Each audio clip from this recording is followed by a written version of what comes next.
Demagogue, The Fight to Save Democracy from Its Worst Enemies by Michael Signer.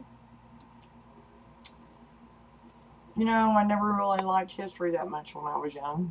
In fact, it was next to my last disliked subject in school. But now that I'm really concerned about this nation, I decided to get back on it, and at least I got even really good stuff like this that wasn't talked about in school. This is stuff that happened even before the Civil War, and this is some of it that led up to it as it was. So I'll read you the flap. A gripping account of constant struggle between freedom and tyranny, democracy and demagogues, from ancient Greece to the present day and beyond. Demagogue illuminates how humanity's urge for liberty can triumph over the dark forces that threaten our freedom. The demagogue is a dangerous byproduct of democracy, an authoritarian leader who owes his initial rise to the democratic support of the masses, and who will go to almost any extreme to expand his power. Michael Signer here describes not only those fascinating, often violent usurpers of freedom, from Cleon of Athens to Huey Long to Adolf Hitler, but also the heroes who have resisted them, from Aristophanes to Thomas Jefferson to Hannah Arendt. This essential book also unravels the mystery of how 21st century leaders have made such profound mistakes in Iraq and elsewhere, unleashing democracy's ancient enemy rather than securing a new democratic world. Signer presents a bold new theory of democracy and American power, exemplarism, revealing a host of new, innovative measures that can undermine demagogues, strengthen democracy, and create a freer world. In the end, Demagogue presciently reveals how America's historic victory over the demagogue at home can help a new generation of leaders rescue democracy across the world. I saved a couple of points that really caught my attention. There was an obvious hiccup in the evolution of America's constitutional conscience, the Alien and Sedition Acts.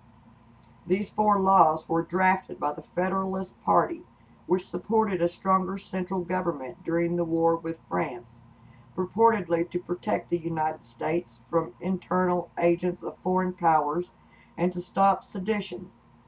Congress passed these bills in 1798, and President John Adams signed them into law, immediately triggering a firestorm of controversy in the young nation.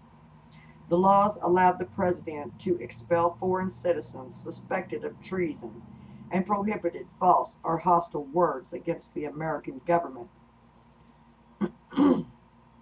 In these respects alone, the bills were a shocking departure from the formal ambitions of the Constitution and the Bill of Rights.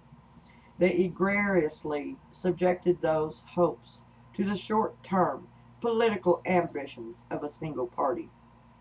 The violations can perhaps be explained as the product of geopolitical anxiety and of concern about France as a mortal enemy of the Republic, but they cannot thereby be excused. Fittingly, Thomas Jefferson himself put an end to the disappointing episode in America's early constitutional evolution, and the debate he initiated revealed the vigor of Americans' emerging constitutional conscience.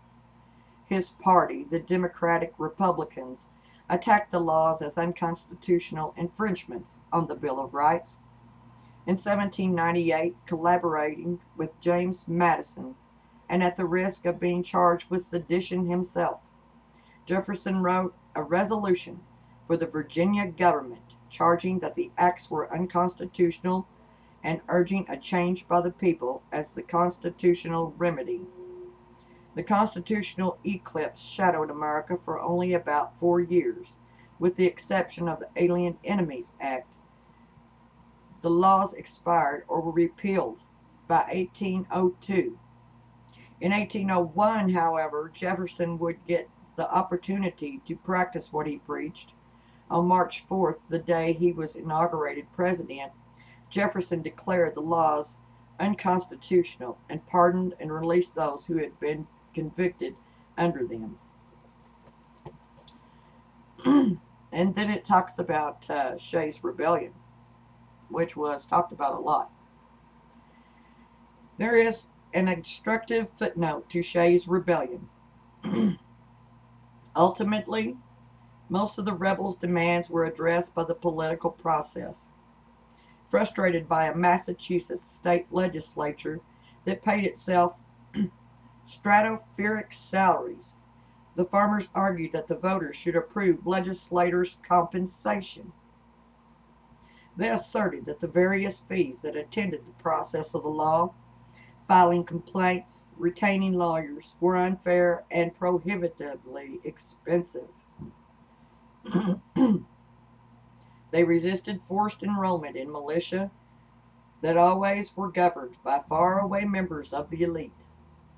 They said the debts the state legislature had undertaken were being paid off too slowly and at too high an interest rate, diluting the effective power of each taxpayer. High taxes required a greater money supply, but Boston refused to help through its monetary policy. The rebels therefore agitated for paper money. And that's another thing that I hope everyone reads. And another is under King Mob on page 94. In the Federalist Papers, Alexander Hamilton worried most about the military despotism of a victorious demagogue. The ancient scenario of a general like Cleon, who by militating against a foreign enemy would play to the passions of the masses and use the military to take over the government, was a real fear as the young nation got on its feet. The first great contest in America's struggle with the demagogue arrived with a popular hero who seemed to emerge, fully formed, from the darkest recesses of the Founding Fathers' imagination. Andrew Jackson, at first glance, was exactly what the framers had feared most. He was an extraordinary and captivating figure, a military celebrity and a self-touted common man with a powerful bond with the common people of America. He presented a vivid character on the public stage with flowing hair, leathery skin, a gruff and uncultured manner, and the clothes of a frontiersman.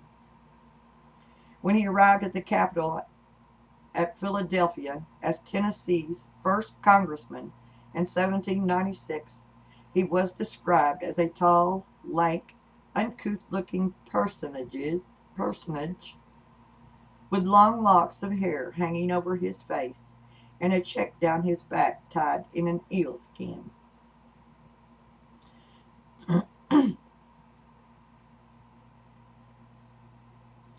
Jackson didn't only look rough, he seemed to possess the temperament and violence of a Cleon as well.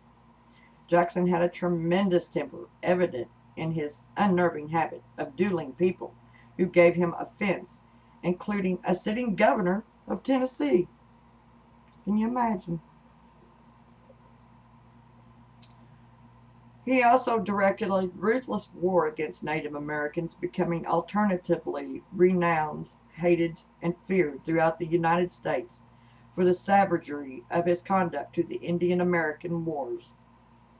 Jackson applied his passion and his ambition to national causes, leading America to victory over England in the War of 1812 and achieving fame in the bloody Battle of New Orleans.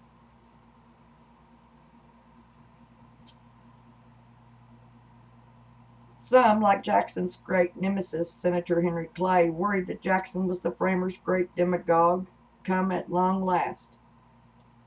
Clay said Jackson's election would give the strongest guarantee that the Republic will march in the fatal road which has conducted every other republic to ruin. Then Jackson was elected president in 1828. One quaking Democratic senator described the new president in a way that would have chilled the framers. The people believed in General Jackson as much as the Turks in their prophet, and would have followed him wherever he chose to lead them. And with this species of popularity, it is in vain to contend. And there's a very interesting details to follow that. And I have some more, and I will be back to conclude. Got a chore to do. See you later. Thanks for listening.